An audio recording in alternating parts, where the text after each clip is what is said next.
आज का विषय है राष्ट्रकवि मैथिली गुप्त का परिचय। बीए भाग तृतीय, विषय हिंदी साहित्य और प्रश्न पत्र प्रथम। प्रिय विद्यार्थियों,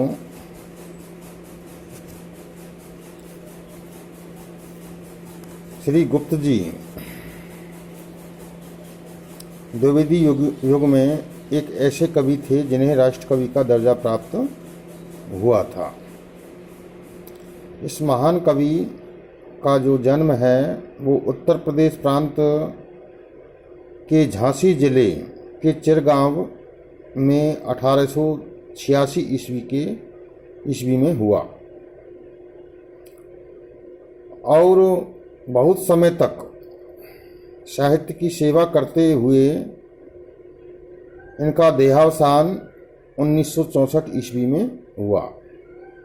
अर्थात पराधीन भारत में जन्म लेकर स्वाधीन भारत में इन्होंने अपनी अंतिम सांस ली थी।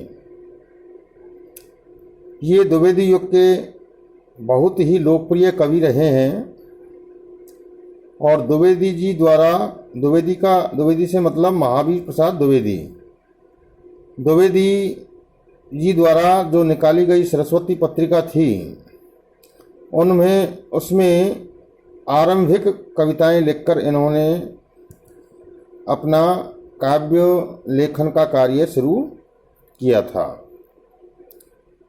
जिसमें भारत भारती जो इनका महाकाव्य है उस के बहुत सारे अंश उसमें प्रकाशित हुए हैं। इनकी कविताओं की जो मूल विशेषता है वो है जाति, देश व संस्कृति के लिए अगाध प्रेम उनके भीतर मिलता है।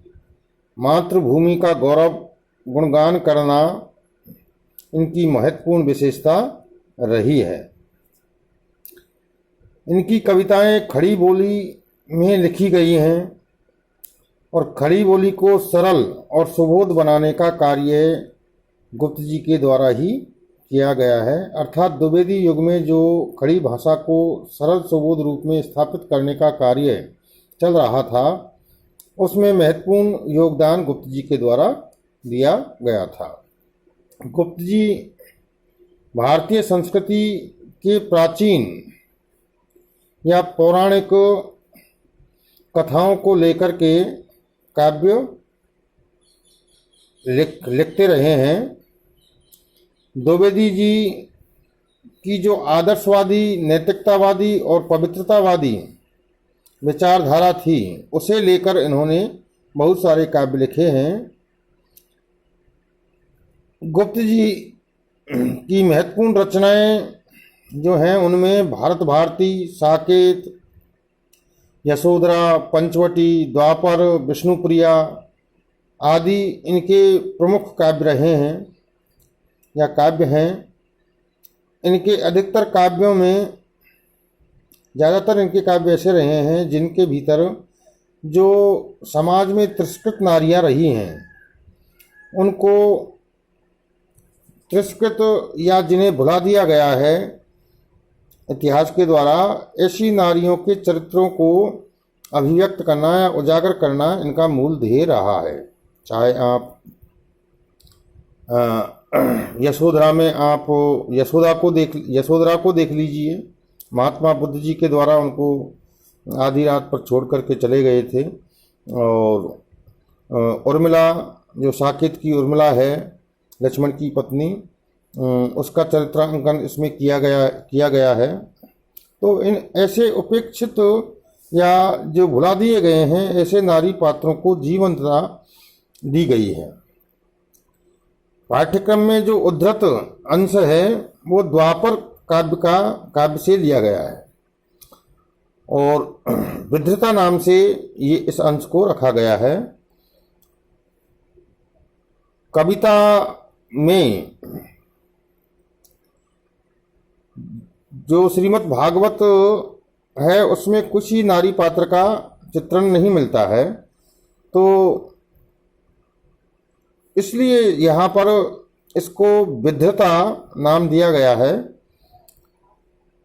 यह एक विचार प्रधान कविता है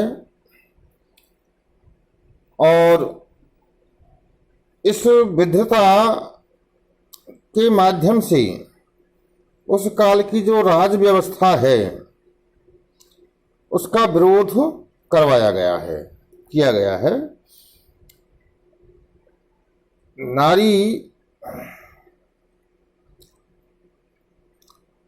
नारी से यहाँ तात्पर्य है सीता। सीता जो कथा लोगों के द्वारा कहा जाता है कि श्री राम ने उसको त्याग दिया था। वस्तुतः इस काव्य में राम ने उसे नहीं त्यागा, अपितु लोगों के द्वारा राम को त्यागने पर मजबूर कर दिया था।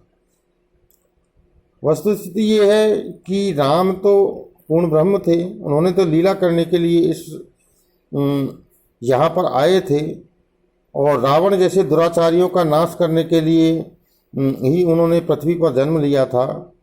तो ऐसे महास्वरूपवान श्री राम ऐसा कृत्य नहीं कर सकते। लोगों ने उनको सामाजिक दृष्टि दिखा करके, भय दिखा करके और इसके लिए बाध्य कर दिया था। ऐसा ताना बाना इस काव्य में रचा गया है। तो कवि गुप्त जी जो है एक बहुत ही प्रबुद्ध भारतीय संस्कृति को चित्रित करने वाले कवि रहे हैं। यशोधरा जो कविता इसमें दूसरी दी गई है उसमें भी महात्मा बुद्ध के द्वारा यशोधरा को त्याग करके चले जाना, उसके बाद में जो उसकी पश्चाताप, यशोधरा का जो पश्चाताप है, ग्लानि है, उसका चित्रण किया गया है। तो आगे इन दोनों कविताओं का अपन व्याख्याएं करेंगे। जय हिंद, जय भारत।